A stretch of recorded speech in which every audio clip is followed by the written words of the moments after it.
Fuck around, make my 40 pop. Alright guys, Boruto episode 209 review. This right here was 2 whole weeks in the making. We finally have Boruto back. I'm gonna say this episode right here was decent. It wasn't anything too crazy. What I really thought that the Boruto writers were actually trying to do is we've basically come off of, I don't know, probably like 10 straight dark episodes, especially with a lot of the new forms, a lot of the new modes, and of course some of the death that we have been seeing in the anime of Boruto. They wanted to kind of lighten the mood with kind of bring not necessarily the lightest of episodes, but probably like a chill and tame episode right here.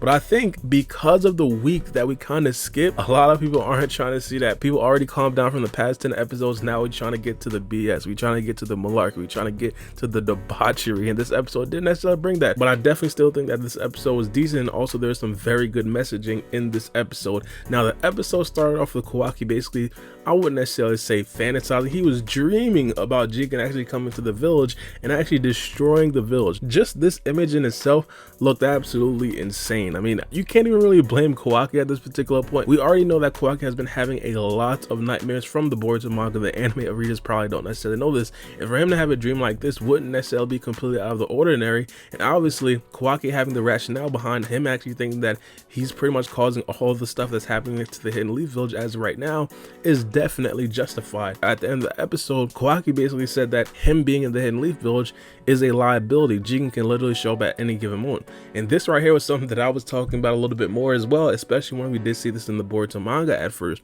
I had absolutely no idea why Kawaki was still like being allowed to stay in the Hidden Leaf Village, but now it really seems like Kawaki himself was actually thinking that as well. Again, when this was happening in the Boruto manga, I'm like, yo, why isn't nobody talking about this?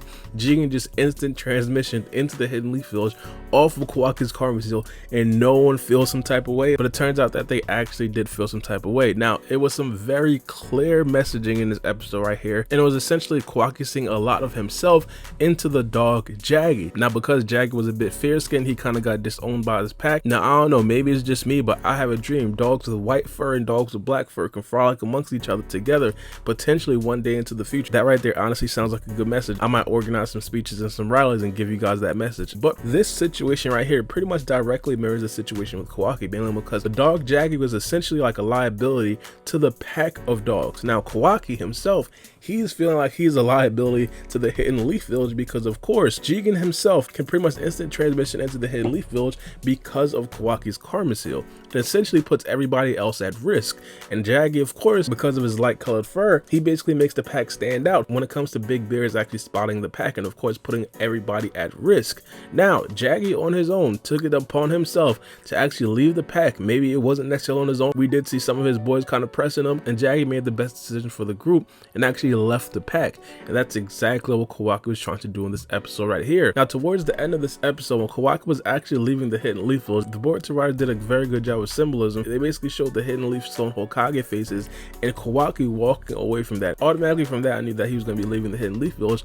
But regardless, once he actually got to the gate, I mean, there was a couple of people that tried to stop him. I mean, when Kawaki was walking to the gate, regardless, I'm like, yo, I'm pretty damn sure that either Naruto or some Honorable Black Ops or some Jonas are actually tracking Kawaki's every move, and they're probably not just going to let him freely walk outside. But Boruto is the first person that actually stopped Kawaki. Boruto and Kawaki, their relationship is pretty much growing by the episode. I mean, especially in every single anime only episodes, one of the things that I definitely did point out in the Boruto manga is that it was like a, I should say like a 5-chapter gap or 5-month gap, same thing, where it was like Boruto and Kawaki hating each other's guts and then them calling each other's brothers.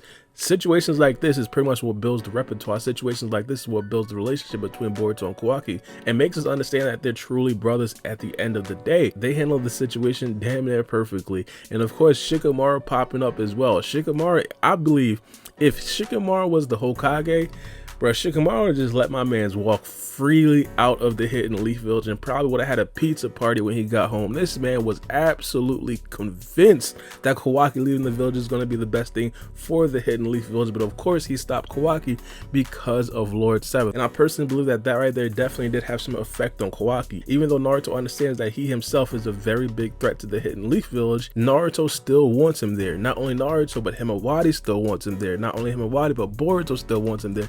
there's still people in the Hidden Leaf Village that want Kawaki there, regardless of the dangers that might actually come with that. And I think that right there definitely did resonate with Kawaki.